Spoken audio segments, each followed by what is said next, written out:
Hi everybody, it's Teacher Jill. We're going to read an Easter book, and thanks to Caroline's mom for making the suggestion. So my boys and I were looking through our collection, and this was a book that we read to them quite a lot. And my mom even read it to me when I was a little girl. So it's a favorite in our house. It's a little bit longer, and if you need to take a break, that's okay. You can come back to it at another point. But I think you'll like it. It's The Country Bunny and the Little Gold Shoes by Dubose Hayward, pictures by Marjorie Hack.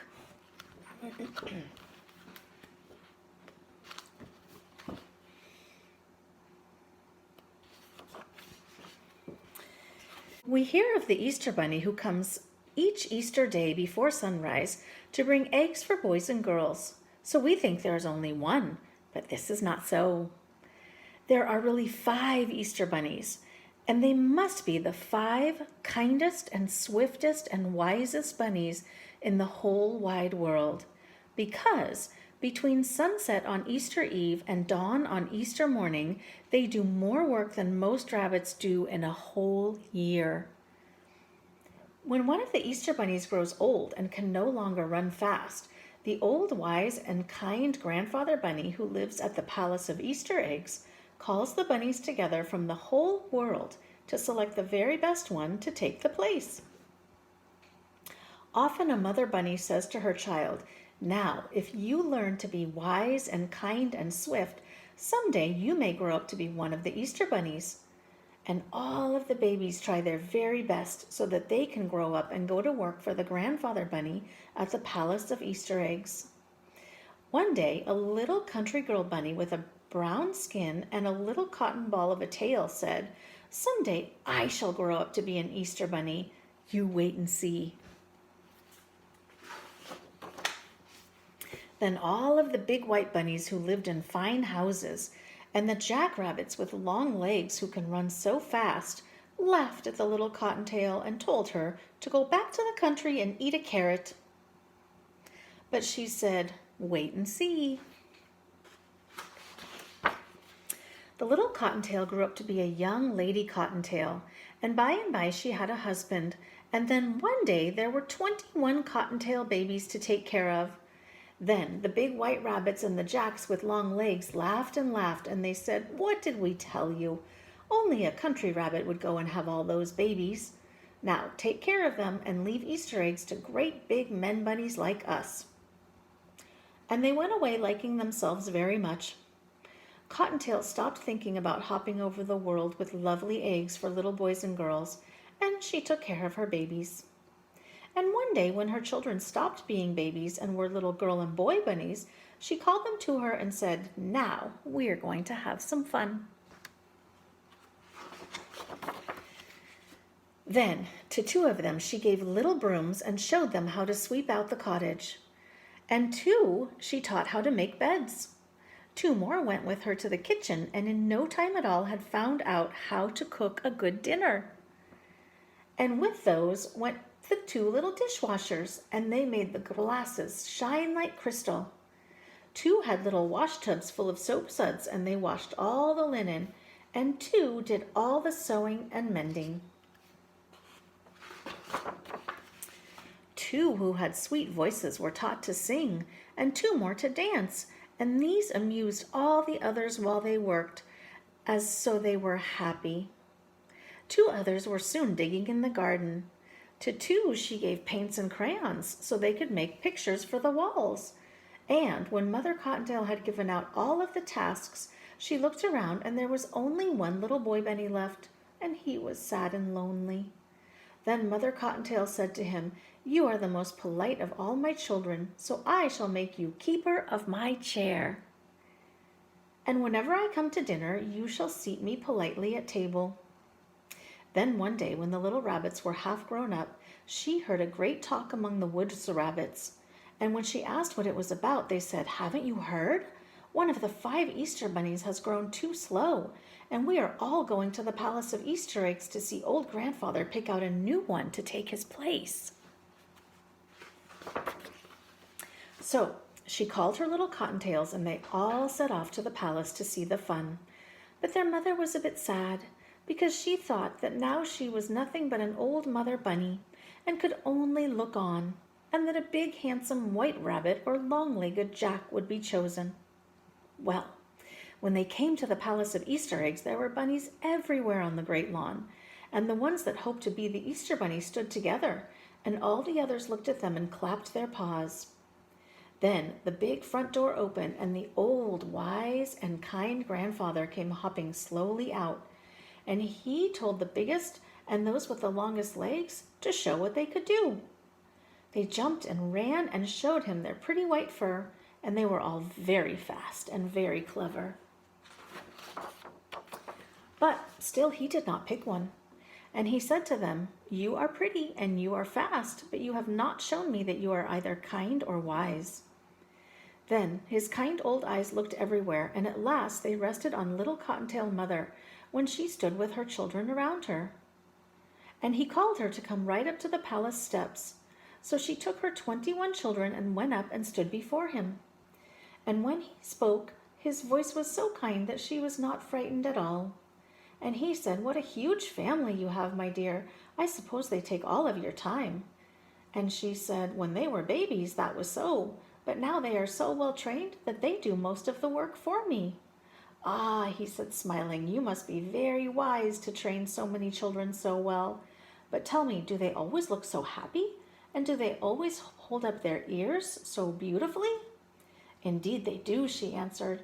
"We never have a tear or a cross word in our little country cottage, and if I do say so myself, they carry their ears better than most bunnies." Then he said, patting the nearest bunny on the head, "You must be very kind indeed to have such a happy home. It is too bad that you have had no time to run and grow swift, as I might then have made you my 5th Easter bunny." At that, Mother Cottontail started to laugh. Then she whispered to the little bunnies, and every rabbit on the lawn looked to see what would happen. And the old grandfather leaned forward to watch. Suddenly, all of her 21 children raced away, and Cottontail dashed after them, and in no time at all, she had them all back again in front of the palace. Then the old, kind, wise grandfather bunny said, "I see that you are swift also." Swift is another word for quick or fast. "It is too bad that you cannot go to carry my eggs, because you will have to stay at home to take care of your children."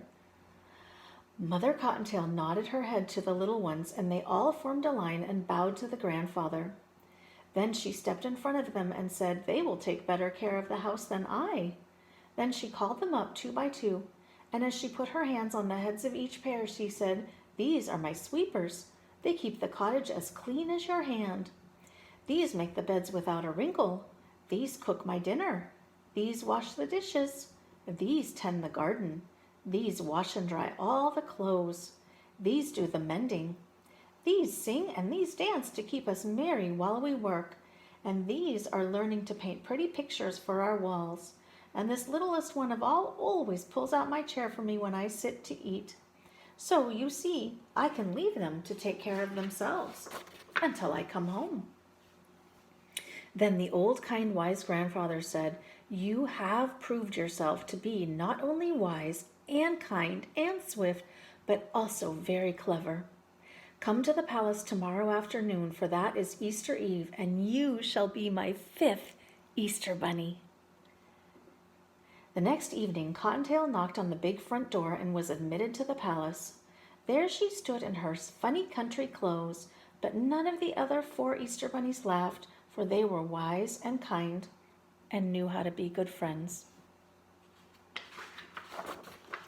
They showed her all over the palace, from room to room, all piled high with eggs of gold and silver, and eggs that glittered like snow, chocolate eggs, marshmallow eggs, eggs for children who were sick and children who were well, all over the world.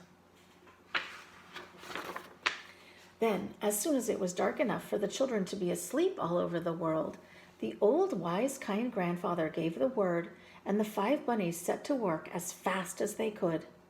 First one, then another would take up a large egg or a pretty little basket, and in a single hop would be out of the palace and away out of sight. Then, in a moment, he would be back again, and before you could say Jack Robinson, he would have whisked away again. Slowly the night wore away, and the bunnies began to look tired as they kept returning for more and more eggs. And in the palace the glittering piles grew smaller and smaller. Poor little Cottontail was very tired, for this was the first time she had ever gone so far or so fast in her life, and she was beginning to hope that she could soon take the little basket that was set aside for her own children and go hopping home, when the old, wise, kind grandfather called her to him. When she went close, she saw that he was holding in his hand the loveliest egg she had ever seen. It glittered like a diamond. "Peek through, and you shall see." And so she peeked through to the other side. And through the little hole in one end, she saw a beautiful scene with a sleigh and a lake with people skating on the ice. And he said, "Because you have such a loving heart for children, I am going to give you the best but the most difficult trip of all. Far off, over 2 rivers and 3 mountains, there is a great peak, and in a little cottage on that peak is a little boy who has been ill for a whole year, and who has been so brave that never once has he cried or complained. The mountain is very high, so high that there is ice on the top, and it will be challenging to climb. But if you get there, you will give more happiness than any other Easter bunny." So Cottontail picked up the egg very gently and went hopping away on her journey. She crossed the first river and then another. She went up over the first mountain and then another mountain until at last she had reached the highest mountain of all. She was so tired when at last she got to the bottom of the great peak, and her heart failed her when she saw how high it was and how slippery with ice and snow on top. But holding the egg very carefully, she started hopping up. At last she reached the ice and snow, and now she was almost to the top, and she could see the little cottage all covered with snow where the little boy was sleeping. And then a terrible thing happened. Her foot slipped and down she came. Downward she fell and flew into snowdrifts. Then she left the ice and snow, and rolling and bouncing against the stones, she felt the air getting warmer.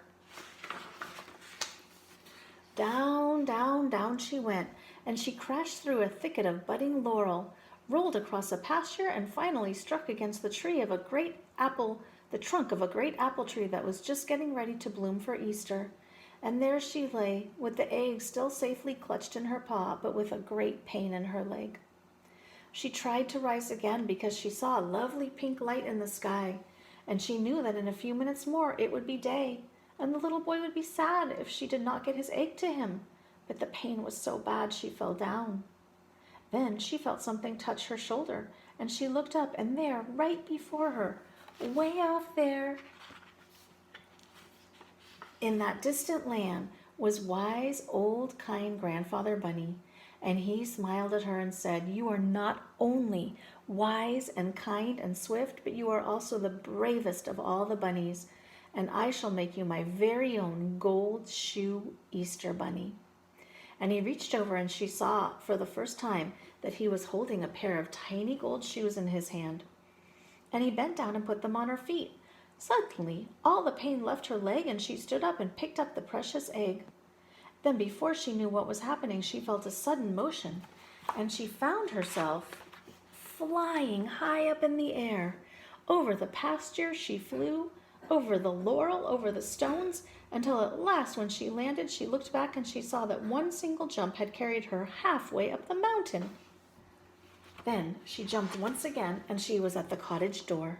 Quickly, she squeezed through the tiny crack that had been left open, just in case the bunny did come all that way.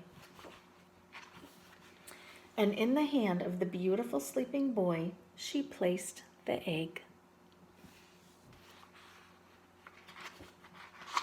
Then, just as the Easter morning sun rose over the edge of the world, she jumped quickly back to the palace, where she found her little basket for her own little bunnies, and went hopping back home to give them a happy Easter.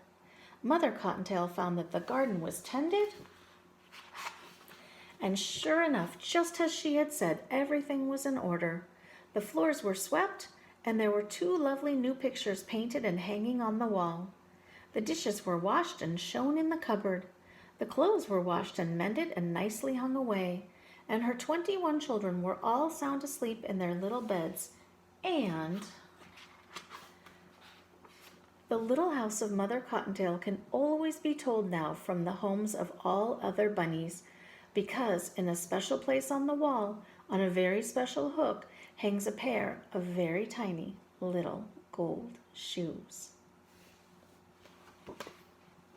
If you celebrate Easter in your home, I hope the Easter Bunny comes to your house in a couple days.